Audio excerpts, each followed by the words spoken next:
I'm Duncan McLeod, and this is the TechCentral Show. TCS is brought to you by MTN Business. Visit mtnbusiness.co.za to learn about their products and solutions, and we thank them for partnering with TechCentral to bring you these great interviews. Now, my guests today work in the investment community, and our subject today is a very interesting one, the investment case around Cell C and Blue Label Telecoms. My guests are Dylan Bradfield. Dylan is a portfolio manager at Sharenet, and he's joined by Philip Short, who is global portfolio manager at Flagship Asset Management. Both men have had a close look at both Cell C and Blue Label. And in fact, I think, Philip, you've done a very deep dive on Blue Label a few years ago, so you know this business very well. I think we must start the conversation, though, with some disclosures. Philip, maybe I can start with you. Your business has quite a big exposure to Blue Label, if I'm not mistaken. Yes, it's the only South African stock that we have in our funds, in our global funds. And it started off small at a 2.5% position, and it's now at about an 8% position, and that's just grown organically. We got in at around R2.90 per share, with it now being R10. So it's grown to be our largest position organically. Okay. And what drew you to Blue Label in the first place, given that all your other investments are offshore? I used to be a tech analyst in my young days as an analyst, and it's just one of the companies that I was close to, and then I just saw it was getting a lot of hate, and the share price had plummeted, and then I saw an opportunity post the recap, and then the tie-up with Capitec Connect as the driver of earnings for Cell C. Mm-hmm. Okay, we're going to talk a bit about the Capitec arrangement a bit later in this discussion. But Dylan, let me bring you in here. What is your interest in Blue Label? Hi, thanks, Duncan. Well, we run a lot of private clients accounts. I would say across our mandate, we own just about 5% of Blue Label in the issuance. I run a small fund called the Sharenet Local.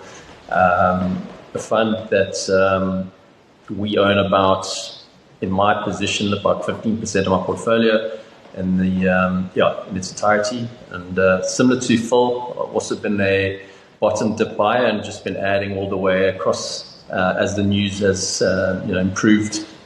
Situation with MVNOs getting a bit more runway and leeway, and just a bit more clarity on where the company is and where it's going.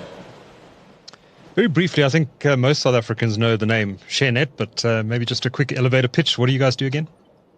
Yes, so we were the first JSE share provider in the market. Been around for about 40 years. That was the securities business. It's migrated now into the wealth as well. So I think across the board we have about 8 billion rand under management on our books. We provide a broking service as well as a full wealth service offering. And Flagship, Philip, tell us a bit about Flagship. Yes, so we started in 2001 as a global specialist investment firm. So we started first globally, and I manage, along with JD Hayward, the global equity and the global flexible fund. So that's pretty much our focus. Right, so regular TechCentral readers will know that Blue Label last week announced a big internal restructuring that will, in part, and I quote, assist in facilitating a separation and potential future listing of Cell C. And that lit a fire under Blue Label's share price, which rose from 8 Rand something to over 10 Rand a share, where it's currently trading.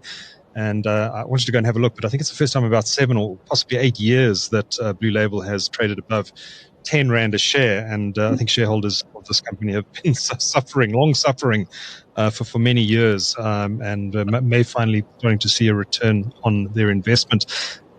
Philip, let me start with you. You've been quite bullish on the prospects for Blue Label and for Cell C for some time, and you've done a deep dive to back up that assertion. If you don't mind, maybe give us an overview of your view of these two intertwined companies and what you make of last week's news announcement. Great question. So I think if we look at post the recap, the recap in September, October 2022, what that resulted in was Blue Label holding 63% economic interest in Cell C and being owner or holder of 75% of Cell C's debt. what they've done in the last 6 months, very, very cleverly, they have increased their debt and equity holding in Cell C through purchases from Mercy and Dark Fiber Africa. There were two separate sends on those, which took them up to 80% economic interest holding and 90% holders of the debt. Now, here is the clever masterstroke up to now, is that they basically own the debt that they owe to themselves. I mean, for all intents and purposes, they own over 80% of the equity in Cell C, and Cell C owes Blue Label $3.5 billion. So either from consolidating the businesses, or what they've done in a much cleaner way, which we see from yesterday's sends, that debt's now being cleared. So just to so what did yesterday's or last week's sends tell us? It said that there's a 1.2 billion airtime facility that was part of the recap that's going to get sort of given, that Cell C is going to buy back. Cell C is going to buy back its own airtime that Blue held with Cell C shares. So Blue's going to get even more equity in Cell C. Then they're also going to buy CEC, from Communication Equipment Company from Blue Label, with Cell C shares. So that's going to take the holding even further. So we're looking at Blue probably holding about 95% equity in Cell C. So, and then the third item, they said that they're going to do a debt for equity swap. So that's the cleaner version I'm talking about. And now that basically eliminates all the debt on Cell C's balance sheet. Prior to this, Cell C was technically insolvent. The removal of the debt and some of the other things that they've done, it's now technically solvent. So, and the clever thing is that in H1, up to November last year, Cell C did 780 million EBITDA. They're on track to do a full year 25 May EBITDA of just under 2 billion. Now, CEC makes about EBITDA of about 500 million. So now you've got a business that does 2.5 billion rand EBITDA, and they should do another 500 EBITDA by 2026. And we have to look at 2026 because if that's going to be listing, it's going to be going into the end of this year, early next year. So that's a 3 billion rand EBITDA business that is going to be paying no interest because it's now got no more debt, and it's not going to be paying tax for the next 10 years because of its 28 billion rand accumulated tax loss. So you've got maybe a depreciation charge sitting somewhere there between EBITDA and net profit. So you're sitting at a net profit business of about 2.5 to 2.7 billion rand. And if you put that on a 10 PE, why not a 10 PE? Because it's got no debt. It's got no tax for the foreseeable future. It is going to be one of the fastest growing companies on the JSE. A 10 PE sounds quite conservative to me. So that puts you at a 25 to 27 billion rand market cap company, and Blue Label is currently trading at 10 billion. So Cell C doesn't contribute any cents or rands to Blue Label's current bottom line. So taking away Cell C doesn't take anything away from Blue Label. So then you've still got Blue Label, which is worth how much? So let's say, for example, Blue Label is on track to make 90 cents per share without Cell C. We have to remove CEC from there, which is about 500 million EBITDA. But with the proceeds of this listing, they're going to clean up their own balance sheet. And currently they're paying 500 million rand in interest charges a year. So you take that away, that compensates away for the CEC that you'll be removing back. So you're looking at a business that will have no debt, and this is Blue Label now, that will make 90 cents to 100 cents per share. And it will also start paying dividends. So you got 10 Rand Blue Label, about 27 Rand Cell C. I think in a year's time, this trades over 30 to 37 Rand a share. Both companies will be paying dividends. We can chat later about how much those dividends are. But you can see why one can get excited about a share that's already done so much, but only trading at 10 Rand when it's worth about 30 Rand. Yeah. So do you think once Cell C is listed, it might be even a more attractive investment opportunity than some of the other telco stocks on the JSE? From my point of view, yes, definitely. The reason being as follows. One, it's a flat market, mobile networks are a flat market in SA, very saturated, but it's taking share. Via its MVNO strategies, Capitec, FNB, ShopRite, it's taking share. So you've got good line of sight in terms of growth. Number two, it's growing its margins. MVNO margins are about 45%, and you're currently sitting at a 20% margin business in Cell C. So they're growing top line, higher single digit. They're growing margins. Margins will be growing from 20 to 25% over the next 3 to 5 years. So you're getting a very strong EPS growth. They'll be paying a dividend. They have no debt, where Telkom, Vodacom, MTN all have debt, and they a pure SA play. There's no funny currencies from Nigeria, Ethiopia, and you've got an extremely strong management team. So you would have noticed that since George Mendes joined, and he was head of commercial at Vodacom, 6 out of the 11 ExCo members are Vodacom. And they obviously see the fortunes that are to be made at Cell C, which is why they've left Vodacom for Cell C. So I think it is a much cleaner play with growth. It's going to have higher growth than any of the other telcos, and it's a strong dividend. It's been a long journey to get to this point, of course. I forget when exactly Blue Label first bought Cell C. I think it must have been about 8 to 9 years ago now. Dylan, Blue Label was very heavily criticized at the time for making this investment and then subsequently writing down its carrying value to zero. Are you as bullish as Philip? Do you think that this thing is a turnaround story now and there's an opportunity here for investors?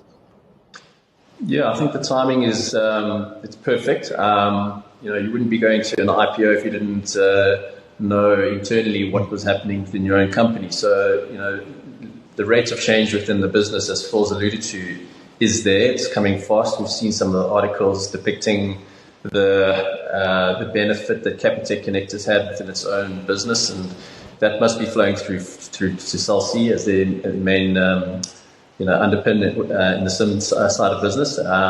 Naturally, they want to progress into other markets. Postpaid markets obviously ripe for the taking. There's been a lot of disruption. So I think Cell C, Blue, they've been the dog that's been hated. They've just gotten on with what they do well. They've clearly monetizing where they need to, and they're clearly executing with the team that Phil's addressed. And the valuation still screams very cheap to us, and we've been marginal buyers. So yes, we think that there's tremendous upside still to come. Okay. Lots of upside, but Philip, is there any downside to this business? It's an asset-light approach now. It doesn't have its own radio access network. It's leaning on the networks of Vodacom and MTN, which is maybe a little bit risky, given that these are also your direct competitors. Are there any downsides, any risks associated with the Blue Label Cell C turnaround story? Yeah, I think so. Important to bear in mind that Cell C is MTN South Africa's biggest client, and Vodacom it is also Vodacom's biggest client. So, and they're now roaming off both Vodacom and MTN. So I think both MTN and Vodacom are likely pitching to Cell C on a regular basis to move all their business to one of the operators on its own. But yes, I think you need to make sure that your roaming contracts are watertight. I think from a legal point of view, if you've got that covered, then you're sorted. They've got their own spectrum, so regardless of, if you look at Rain, for example, Rain's in a much less favorable position than Cell C, and they still wanted, they're still being reported quite regularly, with the relationship that they have with Vodacom. So the main thing is spectrum, which they have, and yeah, as I say, I think that the main thing is just to have that the legal framework tied up nicely with your roaming partners. Let's talk about MVNOs, and let's spend a bit of time on this because it is a key part of Cell C's and Blue Label's strategy. Capitec is obviously the biggest, has emerged in a very short space of time as the biggest MVNO in South Africa, and they've we had Dr. Dylan Steyn, the head of Capitec Connect, on our show yesterday. We'll be publishing that probably around the same time that this episode goes out. But they certainly seem to be doing something right. Dylan, MVNOs, how key is this to Cell C's future growth? Yeah, I think from the last two sets of results, it's been one of their mainstays. I think they used the word significant growth numerous times already. I think that not just Capitec, but all other main retailers are going to be vying for clients to house them within their own ecosystems, whether it be for wallets or for their own internal sales, whatever crossovers that may be. data and offering of data at a price point that is lower than most market-related points is a very unique way to attract and hold on to a client or group of clients, consumers. And yeah, I think the main takeaway, if we speak to anyone from Capitec, you'll understand the idea that once you see and understand your consumer, you know what to sell to that consumer, and that becomes a data game. So for them, it's about understanding the data components, whether you male, female, what you spend, what you watch, how many times you watch it, what websites you channel, funnel through. All those things become relative to them. They then know how to market to them correctly, what type of phone they're looking at, what type of clothing or what type of loan they may need, insurance, so forth and so on. It becomes such a big microsystem for within these banks. And as Phil will tell you, it's quite clear that the banks are encroaching on the telecom space and the telecoms are trying to encroach on the bank space. So it is a race to attract those clients and maintain those clients. And if you can offer them everything within one-stop shop, the MVNOs have just proven that has worked time and time again. The fact that you've got F&B rolling out quite aggressively, ShopRite's coming into the market, the space will be very disruptive, very competitive. I think the big telcos will have to stand up and take notice because the landscape is changing aggressively. Mm-hmm. Philip, there are, I think all the operators now, maybe with the exception of Rain, are offering, certainly all the mobile operators are offering MVNO services. Vodacom has got into the space. They've only signed one client so far, Mr. Price, and I think that's shared with Cell C, if I'm not mistaken. Telkom has launched a platform, although I don't think they've got any customers on it yet. And of course, there's MTN, which has been probably after Cell C the most aggressive in the MVN enablement space. Cell C doesn't have this market to itself anymore. Are we going to see wholesale pricing pressure? What does it mean for the future of the MVNO business at Cell C? Yeah, I think to put into context, and where Cell C is in a good position only because they're starting from the smaller third network, fourth network. Mm-hmm. So if the moment MTN, let's say MTN has a subscriber on its current base and they make 100 Rand off that subscriber, the moment they offer an MVNO offering to that, they have to take a price cut. So they will be cannibalizing their own markets if Vodacom and MTN do so. So Cell C is because they are so small in the MNO space, they're not cannibalizing themselves really. So that's the advantage of being small is in this space. And I think ICASA said that Vodacom and MTN must offer at least one MVNO or two MVNOs, and that's why they've done it. I think it's two. Yes, so that's why they've done it. It's not because it's attractive from their point of view. And the incumbents, that's unfortunately the position with incumbents is that you've got something to lose. And it's also one of the reasons why Capitec has chosen Cell C is because they want to be disruptors.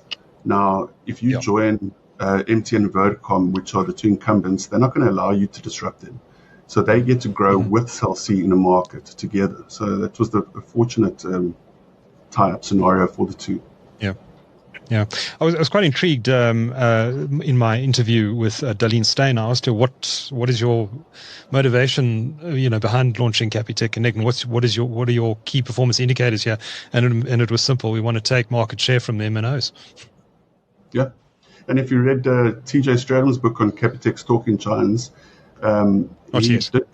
it's a very good book, and he detailed there whenever Capitec enters a market, whatever the market is, they want to reach 30% before they then move on to something else. So their focus will be firmly on something like this to reach 30%. And they're obviously extremely smart guys, and they know how consumers think.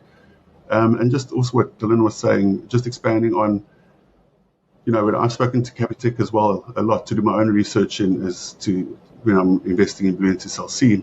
And they expect to make a lot more money from better lending as a bank to their clients who will become cell phone subscribers, getting to know their behavior, their spending behavior. they'll be making a lot more money by saving on bad credit than what they will be making on profit from the cell phone operation. So they don't care really too much about making money from this, but it is about market share, and it's about getting data from their clients who are subscribers. I forget if it was at the last set of Blue Label results or the one before that, but I asked a question of Brett Levy, the co-CEO of Blue Label, regarding Cell C shareholding. And he said, I can't remember the exact way I phrased the question, but he said that Blue Label and Cell C are in discussions about potentially introducing a strategic equity partner into Cell C. He didn't want to say much more than that. I had a chat with Jorge Mendes I think a week or two back, and asked him this question about a strategic equity partner, and he demurred and clearly didn't want to answer the question. But do you think that Capitec might make a good shareholder for Cell C?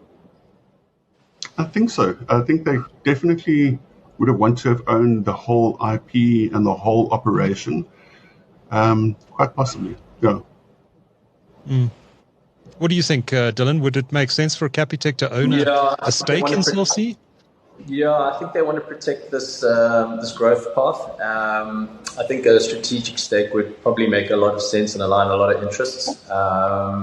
Whether they do that now, later, or if this is also part of the greater scheme of things. I do remember Brett saying that Cell C will have a big brother, being echoed in one of his announcements. So what they have up their sleeve, I don't know. We're taking it step by step. We're very excited about the restructuring and realignment of the businesses going forward. And if that means that, bringing in a Capitec Connect, Capitec within a Cell C share ownership, that's all the better for us. Yeah. An interesting move, and maybe timed around the listing of Cell C on the JSE. I wanted to chat a little bit about CEC as well. This Com Equipment Company. This is a wholly owned subsidiary of Blue Label and houses Cell C's postpaid or contract base. They're now in discussions about selling this business to Cell C. Philip, what's your take on that? Do you think it makes sense? Yeah, it's a very clever move. If you look at what CEC is, and that manages the postpaid business of Cell C subscribers. So just like with any other telco, that should be sitting within the Cell C as a telco. And what I really like about it is that you get to better utilize the tax loss that is sitting in Cell C by moving it into that business. So let's say, that as that business is making profits, you can offset it with zero tax, given that tax assessed loss in Cell C, which Blue doesn't have. Mm-hmm. Okay. And Jorge Mendes has also said that Cell C is now interested in going after the business market. I think they're going to start with sort of the SME segment, working through channel partners, but I think their ambition actually goes beyond that to compete with the likes of Vodacom Business and MTN Business over time.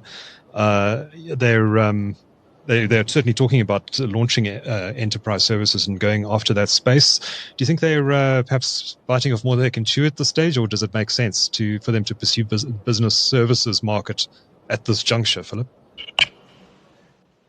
So I think the moment you've cleaned up the balance sheet on that business, they can do anything. They're making profit. They're making strong cash flow. Maybe just to touch on the cash flow, because I think as long as you're making money, sure. Then you can get the right people. So I've got a feeling that once they list, they will attract even more excos from the likes of the MTN and Vodacoms. And so, if you're looking at they're asset light. So capex to sales for Cell C, you're sitting at about 4%, and this is just money that they're spending on IT billing systems, 4%. MTN and Vodacom are sitting closer to the 15%. So you've got a free cash flow, as I mentioned. If we try to work out their free cash flow, I mentioned to you that FY26 May, they're going to have an EBITDA of about 3 billion, minus 600 million in IT capex, which is going to give you 2.4 billion free cash flow. So with that, you can pay out dividends, you can look at new avenues of growth, you can hire more talent, you can do more marketing. So I think the main thing is, as long as you got that balance sheet sorted out, you're generating a lot of cash. Why not? And you got like George is very he's a very sort of inspirational person. When you look at him, you get a really good idea of where the business is going and how he's going to execute on it. He's very clear on the details, which I really like. Philip's already touched on the potential valuation around a Cell C, Dylan. What are your thoughts on a potential listing valuation? And allied to that, we're assuming that Cell C is a resurgent business and is going to start taking market share from other players in the market. Who's the potential biggest loser here? Yeah, so just to reiterate what Phil said, just in regards to the income statement being reshaped a bit, with EBITDA trending back over the 2 billion mark and sitting closer to 3 billion at the end.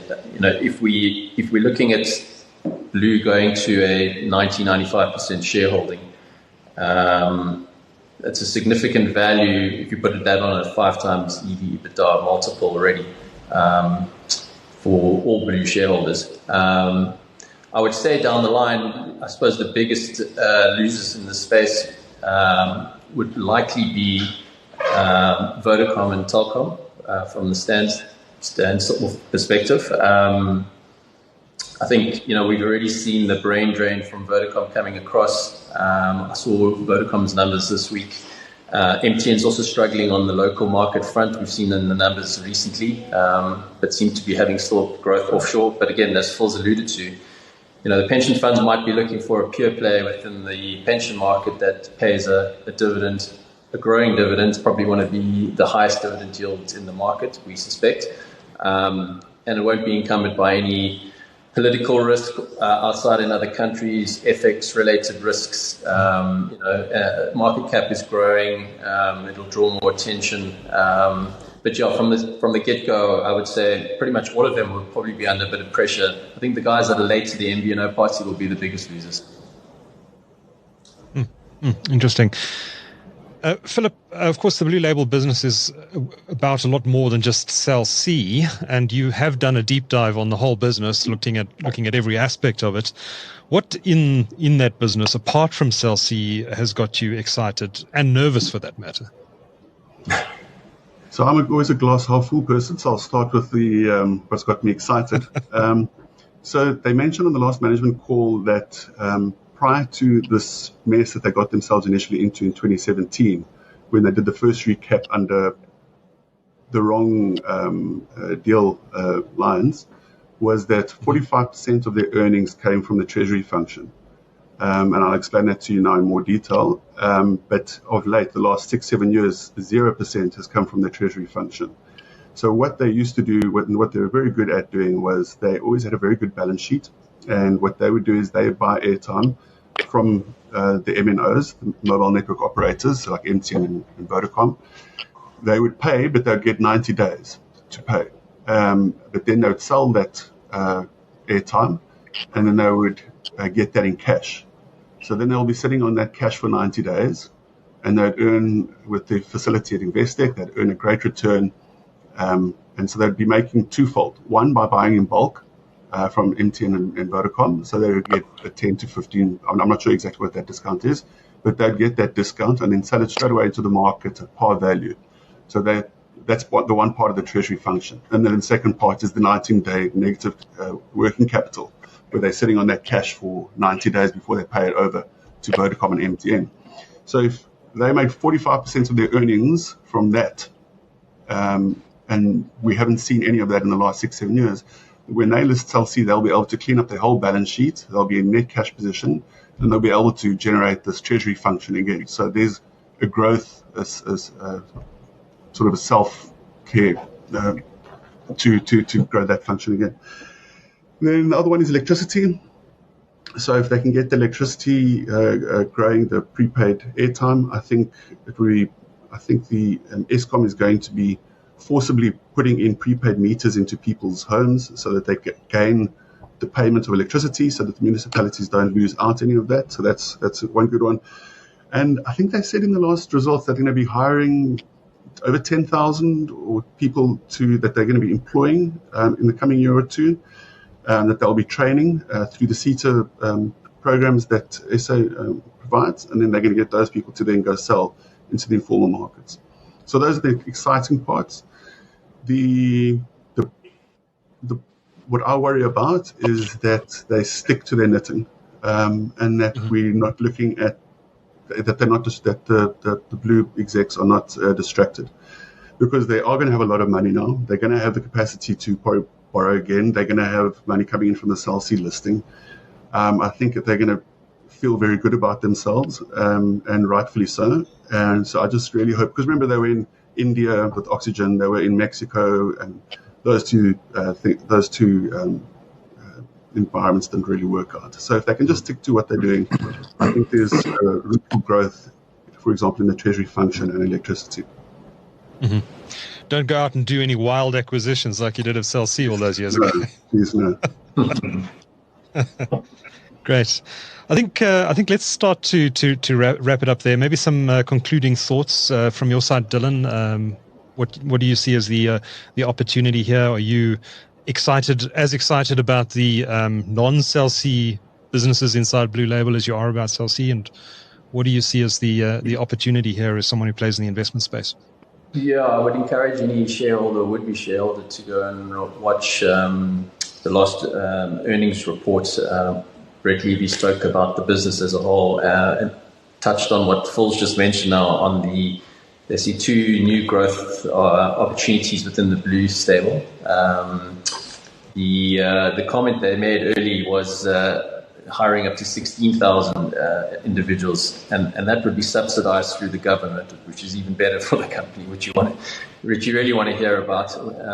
When you're taking on a workforce base which is almost 3 times your existing base, so you don't want to scare your shareholders by increasing too many costs. So that was a clear takeaway of what they see and where they're going. And naturally, that segment that they're delving into would be very earnings accretive as they see forth, as they be, laying out also part of the Blue Label distribution opportunities within all of those 16,000. So it wouldn't just be limited to the electricity side, it would be across all of their distribution points. So it really is exciting.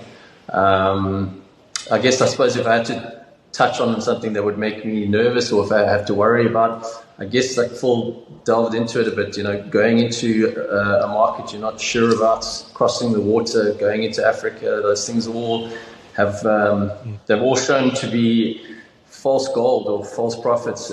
We've seen with all the other ShopRites, Mr. Prices of the time, who went north into Africa. So I would be hesitant if they were looking to expand into Africa just yet. We do know that Capitec run a very tight operation, but also very close to New Holdings, which is South American orientated. They themselves too also just recently went into the MVNO space. So the trend right now is to get market share and look for opportunities within your own local market. And I think they've got a runway for a couple of years still to focus on. So, yeah, happy with them. Happy with that. And Philip, from your side, what are you looking for from the Blue Label and Cell C management teams, say, leading up to the Cell C listing? What would you like to see them communicating to the market? What would you like to see more of? What would you like to see them focusing their efforts on? I'd like them just to articulate exactly it is what they plan to do, and then the details around that. Timing on when they're going to list, maybe the levers that they're going to pull outside of the MVNO space. So if you look at their last results, half of their growth came from MVNO. So the other parts of the business are also growing at Cell C. I'd just like to get more detail on where those are. Is it fiber? Is it, as you say, business? And yes, and I mean, maybe just in a concluding thought, having chatted to the Levies over the years, you could see that they took an enormous amount of strain and stress, especially with the recap. I mean, they were so successful with that recap in getting bondholders to take 20 cents to the dollar. But, admittedly, they made a huge error initially, but it looks like they're going to more than make up for that if my valuation numbers stack up. But if you look at, Gramercy, so they paid out par value for Gramercy's debt in November 2024. And they also bought Gramercy's 6% stake in Cell C for 6 million rand. And you had people saying, so we have to infer the value that 6% at 6 million means that the business is worth 100 million. It's like such I don't know. So, but that's the opportunities that I like to see. So like I say, from a free cash flow multiple point of view, if you put it on 10 times, it's a 25 billion rand business. If you put it on a PE multiple of 10 times, it's a 25 billion rand business, and he bought 6% for 6 million rand. So I think, yes, they made a mistake in 2017, but really good deal makers, and my hats off to them. Mm-hmm. Philip Short is a global portfolio manager at Flagship Asset Management, and Dylan Bradfield is portfolio manager at Sharenet. Thanks, guys, for a great discussion. This has been fascinating. Appreciate your time.